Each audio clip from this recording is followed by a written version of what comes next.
Hello everyone, this is Gaurav here and welcome back to the channel. क्या हाल है भाई? आप सभी के एकदम सब बढ़िया होंगे, शानदार होंगे, फर्स्ट क्लास होंगे, मौज मस्ती कर रहे होंगे। मौज मस्ती कर रहा है कि पढ़ाई भी हो रहा है? चलो, तो पढ़ाई करते रहो क्योंकि एग्जाम नजदीक आता चला जा रहा है काफी, ठीक है। और आप लोग का 13 और 14 फरवरी को इंग्लिश कोर का पेपर है, क्लास 12 जैक बोर्ड का। तो उसी के लिए एक नया वीडियो लेके आया हूँ आप लोगों के समक्ष, कि जिसमें कि मैं बात करूंगा किसका, सब्जेक्टिव क्वेश्चन का। अरे यार, ऑब्जेक्टिव तो कर ही रहे हैं और ऑब्जेक्टिव तो हो ही जाता है, मेन बात है सर सब्जेक्टिव। सर ये जो क्वेश्चन आंसर है सर, ये कैसे लिखेंगे सर? क्वेश्चन आंसर भी तो बताइए सर, क्योंकि ऑब्जेक्टिव्स बहुत हो जाता है। ऑब्जेक्टिव्स अगर छोटा छोटा 10-15 क्वेश्चन करके भी डाले तो काफी ज्यादा ऑब्जेक्टिव हो जाता है, लेकिन क्वेश्चन आंसर लिखने में बहुत तकलीफ होता है बहुत सारे बच्चों को। तो चलिए, इस वीडियो में हम लोग बात करेंगे बहुत इंपॉर्टेंट इंपॉर्टेंट सब्जेक्टिव क्वेश्चन का, जिसमें हम लोग बात करेंगे क्वेश्चन आंसर, चाहे वो शॉर्ट क्वेश्चन हो या लॉन्ग क्वेश्चन हो। और ऐसे करके बहुत सारा वीडियोस आप लोग के सामने आएंगे। अगर मेरे चैनल में न्यू है तो प्लीज चैनल को सब्सक्राइब कर लेना, और अगर वीडियो पसंद आए तो वीडियो को लाइक करना और अपने सारे दोस्तों तक शेयर करो। और ये बताओ कि सर सब्जेक्टिव क्वेश्चन का सीरीज लेके आ चुके हैं और इसमें सर सब्जेक्टिव क्वेश्चन ही करवाएंगे। डन तो? हाँ, चलो, सबसे पहला सवाल डील करते हैं। क्या कहता है? Why did France not want to go to school that day? उस दिन जो फ्रांस है वो स्कूल क्यों नहीं जाना चाह रहा था?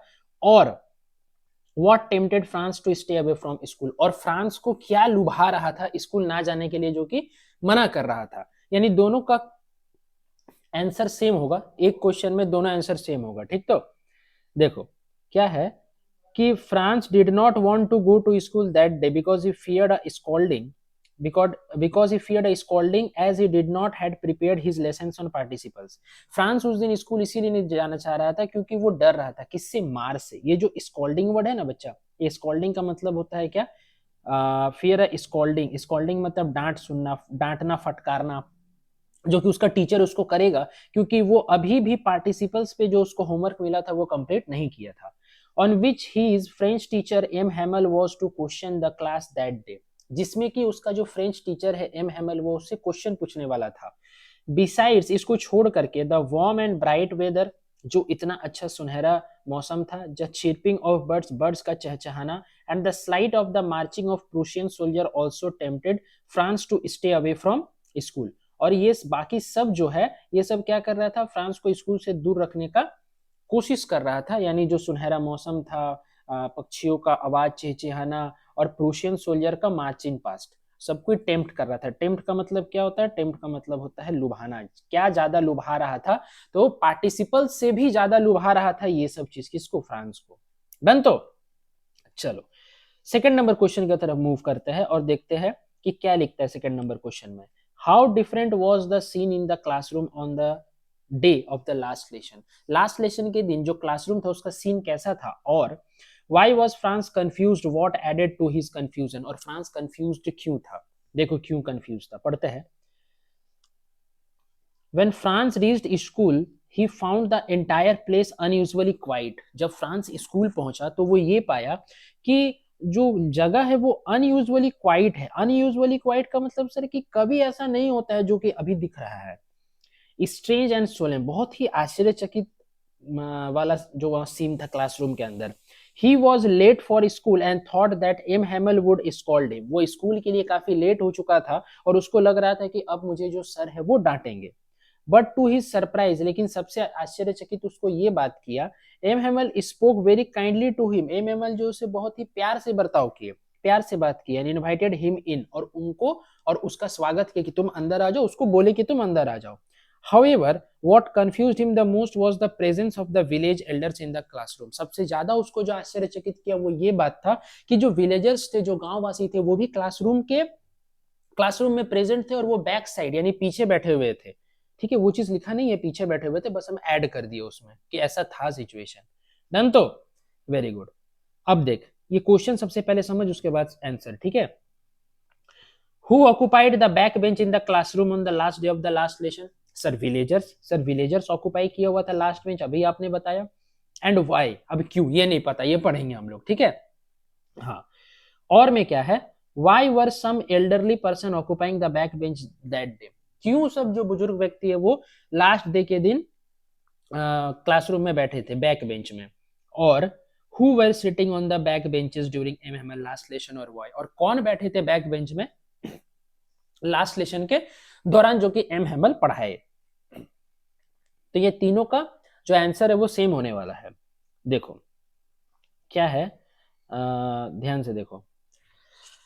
The old man of the village occupied the back bench, जो ओल्ड मैन था वो ऑक्युपाई किया हुआ था बैक बेंच को, back benches that day during M. Hammer's last lesson because they were sorry that they had not attended school more often, क्योंकि वो चाह रहे थे, वो ये सोच करके आए थे कि अब हम लोग स्कूल नहीं जा सकते हैं, क्योंकि जैसे आप लोग को पता है, यहाँ पे मैं बता देता हूँ, जैसे कि आप लोग को पता है कि जो फ्रांस है और प्रूशिया है उसके बीच में क्या हुआ था, वॉर हुआ था, लड़ाई युद्ध हुआ था, और युद्ध के दौरान जो है वो फ्रांस हार गया था और प्रूशिया जीत गया था, और अगले दिन से फ्रांस फ्रेंच लैंग्वेज, यानी फ्रांस का लैंग्वेज जो है वो फ्रेंच है, फ्रेंच लैंग्वेज नहीं पढ़ा करके अब जर्मन लैंग्वेज पढ़ाई होगा, यानी जो विलेज पीपल थे, जो कि फ्रांस के रहने वाले लोग थे, अब वो लोग अब स्कूल में पढ़ाई कर नहीं सकते हैं क्योंकि उन लोग का समय पार हो गया, इसीलिए वो बहुत ही शर्मिंदा महसूस कर रहे थे, और उन लोग के अंदर एक भावना था जो कि उन लोगों को बार बार ये कह रहा था कि काश हम लोग अपने समय पे पढ़ लिए होते तो आज ऐसा दिन देखना नहीं पड़ता। They also wanted to thank their teacher for his 40 years of faithful service, जो एम हेमल था वो 40 साल तक पढ़ाया, ठीक है, and to show their respect for the country that was theirs no longer, और वो अपना कंट्री के प्रति क्या सम्मान दिखाने चाह रहे थे, सम्मान दिखा रहे थे बैठ करके पीछे, और एम हेमल को थैंक यू बोल रहे थे कि वो 40 साल तक हमारे स्कूल में पढ़ाए, और वो अपना कंट्री को रेस्पेक्ट दिखा रहे थे, जो कि अब उसका कंट्री नहीं था, उन लोगों का कंट्री नहीं था, अब किनका हो गया था, प्रूशिया के हाथ में चला गया था।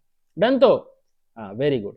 अब देख क्या है, नेक्स्ट क्वेश्चन है, why were the elders of the village sitting in the classroom, जो एल्डर्स है विलेज का वो क्लासरूम के लास्ट में क्यों बैठे हुए थे, तो वही बात है, as per an order from Berlin, जैसे बर्लिन से ऑर्डर आया, French was no more to be taught in the school of Alsace, ठीक है, देखो हम एक चीज बता रहे हैं यहाँ पे, जो फ्रांस है उसका 2 डिस्ट्रिक्ट हुआ करता था, क्या क्या हुआ करता था, 2 डिस्ट्रिक्ट जो है वो हुआ करता था, देखो हम लिख देते हैं यहाँ पे, ठीक है, जिसको नहीं पता वो लिख लो, नोट डाउन कर लेना साइड में कहीं भी, 2 डिस्ट्रिक्ट था, एक एल्से, ठीक है, और एक था लॉरेन, ठीक है, तो एल्से में ही वो स्कूल था, ठीक है, एल्से में स्कूल था वो, जिसमें कि फ्रांस जो है, फ्रांस स्कूल बॉय वो पढ़ा करता था।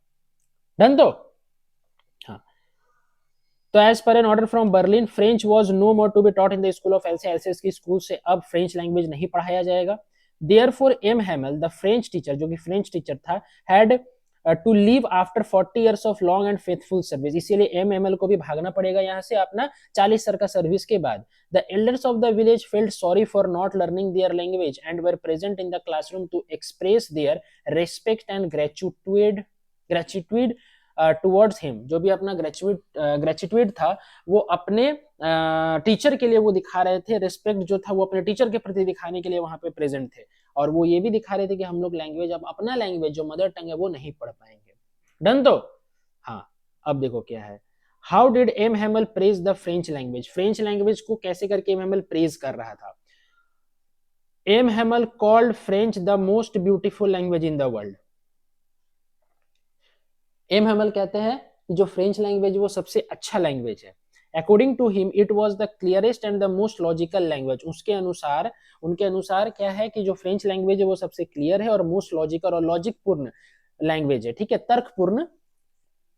He wanted the people of France to guard it amongst themselves and never forget it, वो चाहते हैं, वो ये चाह रहे हैं फ्रांस वासियों से कि तुम लोग अपना लैंग्वेज को पकड़ करके रखना, गार्ड करके रखना, और कभी भी इसको भूलना मत। डन, तो हाँ, उसके बाद 18 देखो क्या, 18 और 19 दो सवाल पढ़ेंगे। What made M Hamel cry towards the end of his last stand, M Hamel रो पड़ा था, क्यों। M Hamel cried towards the end of his last lesson because he loved the French language and felt pity for the villager as they would not be able to learn their mother language any longer। M Hamel बोलते हैं कि वो अपना French language को बहुत ही प्यार करते हैं, बहुत ही सम्मान देते हैं, और ये विलेजर्स लोग के लिए उनको ज्यादा खराब लग रहा है, जो कि अब अपना मदर टंग भी नहीं सीख पाएंगे, मातृभाषा भी नहीं सीख पाएंगे, ठीक है। उसके बाद 19 नंबर सवाल क्या कहता है जरा देखिएगा। How did M. Hamel says farewell to his student and the people of the town, कैसे करके M. Hamel farewell tata bye bye बोले, किसको किसको, अपना स्टूडेंट्स को और उन विलेजर्स को। Towards the end of his last lesson के दौरान M Hamel stood up to say farewell to his student and the people of the town. M Hamel खड़ा हुए और उन लोगों को फेयरवेल बोले कि हाँ क्लास डिसमिस हो गई, अब तुम लोग जा सकते हो। He then turn to the blackboard and wrote vive la France. वो क्या बोर्ड की तरफ घूमे और वी वाला फ्रांस लिखे, बहुत बड़ा से जितना बड़ा लिख सकते थे। Then he dismiss the class with a gesture of his hand, और वो हाथ हिला करके बोले कि अब क्लास डिसमिस हो चुका है। ठीक है, चलो 19 हो गया। अब नेक्स्ट सवाल देखते हैं। देखो दोनों का आंसर एक ही है, ठीक है, ध्यान से पढ़िएगा जरा। Why did M. Hamel write Viva la France on the blackboard? वो क्यों लिखे थे Viva la France? और what words did M. Hamel write on the blackboard before dismissing the last class? What did they mean? और M. Hamel last class खत्म करने से पहले ब्लैकबोर्ड में क्या लिखे थे और उसका मतलब क्या होता है? देखो जरा सा।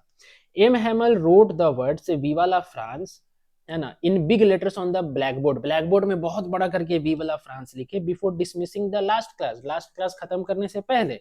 These words mean long live France, उसका मतलब होता है फ्रांस अमर रहे। This shows his patriotic nature, ये जो है, ये जो नेचर है, ये जो स्वभाव है किनका, एम हेमल का, किनके प्रति, देश के प्रति। पैट्रियोटिक मतलब एक देश प्रेमी, ठीक है, वो उसको दर्शा रहा है।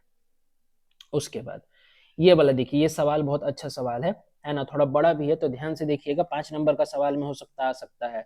How did the order from Berlin change the situation in the school? जो बर्लिन से ऑर्डर आया था वो सिचुएशन का, क्लासरूम का माहौल को कैसे बदल दिया? देखो एक सेकेंड, देखो यहाँ पे, the order from Berlin had stop the teaching of the French language, French language पढ़ाना बंद कर दिया in the school of Alsace और लॉरेन, दोनों डिस्ट्रिक्ट में फ्रांस का, एल्से और लॉरेन में। The people in the village were saddened by this, बहुत ही दुखी हुए village people, so that the children and villagers attending the school were silent and the normal hustle and बसन of the school starting were missing. और जो भी school के दिन में, शुरुआती दिन में जो भी हल्ला गुल्ला होता था वो सब बंद हो गया ये सुनते ही। इवन एम हैमल, इवन एक minute, even M Hamel the French teacher, जो एम हैमल थे French teacher, was not his usual strict self, वो खुद आज स्ट्रिक्ट नहीं थे, क्योंकि उनको भी खराब लग रहा था। किनको? एम हैमल को, जो कि टीचर थे, जो कि 40 साल तक पढ़ाए थे। He was also dressed in his ceremonial clothes, वो अपने स्पेशल क्लोथ्स पहन कर आए थे, normally reserve for inspection and prize dress. और वो नॉर्मली वो ड्रेस कब पहनते थे? या तो किसी को जब प्राइज दिया रहता था तब, देना होता था तब, और या फिर इंस्पेक्शन के दिन। However, the most surprising fact was that the villagers regretting that they did not utilize the opportunities for learning French when it was possible. वो लोग ये चीज नहीं अपनाए जब पॉसिबल था कि फ्रेंच हम लोग को पढ़ना चाहिए था, जब हम लोग के पास टाइम था और हम लोग के पॉसिबल था वो चीज। Were occupying all the back benches to attend the last lesson in French, इसीलिए आए थे कि कम से कम एक चैप्टर तो ऐसा हो जो कि हम लोग अपना मदर लैंग्वेज में पढ़ सके। Earlier they had been more concern about their livelihoods and so had never attend the school. और वो ये भी जता रहे थे कि हम अपना लैंग्वेज को बहुत ही सम्मान देते हैं, हम बहुत ही आदर करते हैं, और अब हम कभी नहीं पढ़ सकेंगे, इसीलिए लास्ट बार के लिए स्कूल अटेंड कर लेते हैं और एक लास्ट लेसन क्या, फ्रेंच लैंग्वेज में पढ़ लेते हैं। डन? तो इस चैप्टर का और भी क्वेश्चंस करवाएंगे, नेक्स्ट चैप्टर में भी क्वेश्चन करेंगे, जो कि मेरा होने वाला है क्या, लॉस्ट स्प्रिंग का। तो वीडियो पसंद आए तो वीडियो को लाइक कीजिएगा, चैनल में न्यू है तो प्लीज चैनल को सब्सक्राइब कर दो, सारे दोस्तों तक शेयर करना। Till then bye bye, wish you all the very best, keep growing and keep learning.